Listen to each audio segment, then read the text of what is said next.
either torrential downpours or 20-degree weather. Oh, like today. I'm not going to lie, mine was a lot older than that. When I replaced it, but I say consider doing burying. I need mine buried. Or Hi, everybody. Spring has sprung. I'm Melissa Coletti here with Melissa from Homes at EXP. And I'm Danielle Tully with EXP. We are doing Girls Just Want to Sell Houses. So today we're going to talk about sump pumps.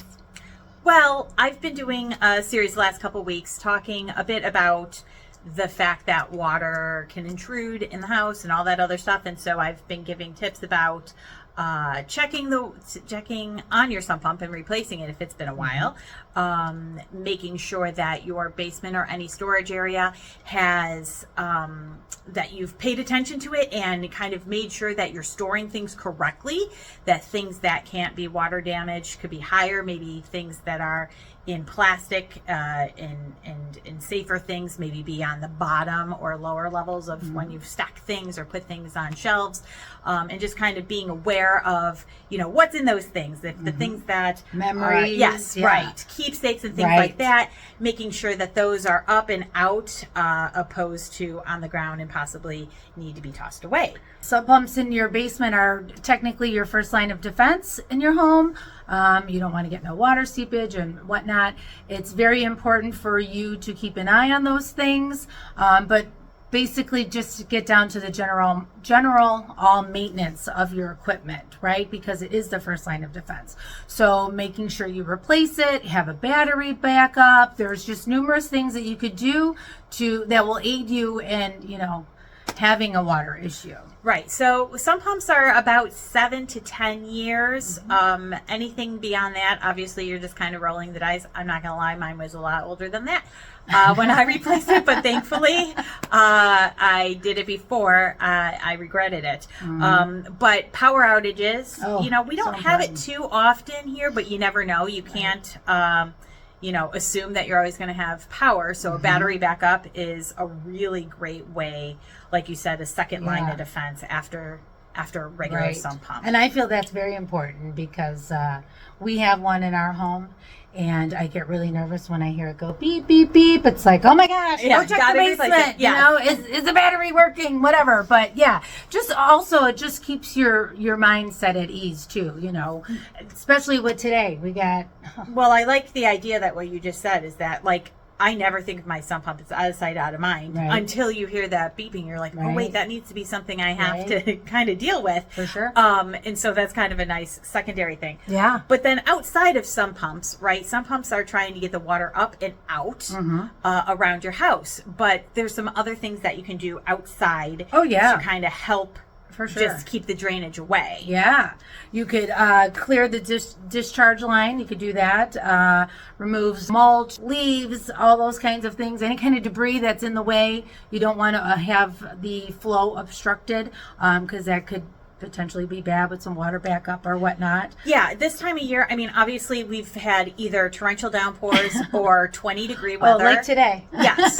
Or when we have nice weather, it's like middle of the week while you're at work, or you can't get up on it. But it really, you know, a little bit of effort, even in the worst of conditions, really help you. So trying to make sure that you're, you know, check out a day like this, make sure that your drainage is actually getting out. If you're not seeing enough water come through, or if water is coming up over your gutters, that means that there's an issue, that there's a blockage. So you really need to get up there and get rid of that, because again, the closer the water is coming to the house, the more likely it's going to affect the foundation, affect, you know, the amount of water that could potentially come into the house through some other way.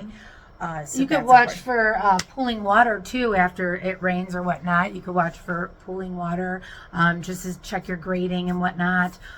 We have many preferred partners that we work with. So if you need a recommendation whatsoever, feel free to reach out to either of us. Another thing is, you know, clean your exterior drains, like Danielle had mentioned, your gutters, just all these things that are preventative maintenance. You know, they're easily overlooked because nobody wants to do it. You know, it's nice out, let's go sit and enjoy the day. But being, you know, on top of things can save you in, the long run with water coming in. I know I just put out my patio furniture the other day with my husband, against his wishes, but don't care. It was first nice day and I had to have it out. I have to sit outside. If anyone knows me, I love to be outside.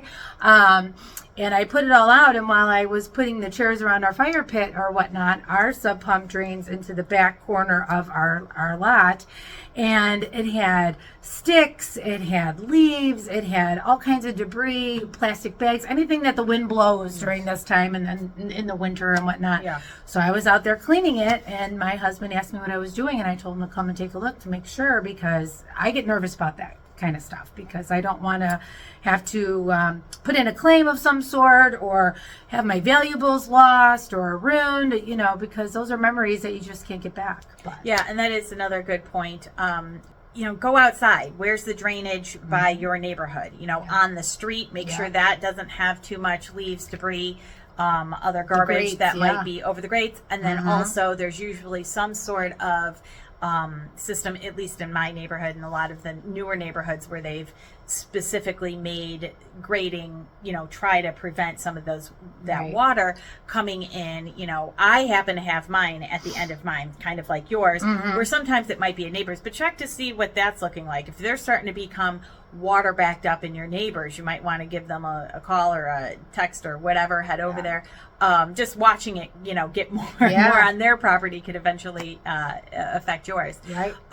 So cleaning that and making sure that that's clear. And then the other thing is that also kind of happens is, I don't know, this happens for a long time at my house. We had our gutters coming out, and then it drained, a couple inches away from the house. And then we had the extenders like you're supposed to have, because again, it's supposed to be far away from your house, up and around, and out. And, but we have to cut the grass. So then they come off when you're cutting the grass because they're in the way, and then they don't get put back on. Right. So make sure that, especially this time of year, that you've either put those back on, especially if you took them out for the winter, put them back on and get them up or out. And then, or the other thing is, you can bury them too. I was just going to say, consider doing burying I need them, mine buried. or have somebody, again, we have partners who do that type of stuff. Right. So we are happy to share those names.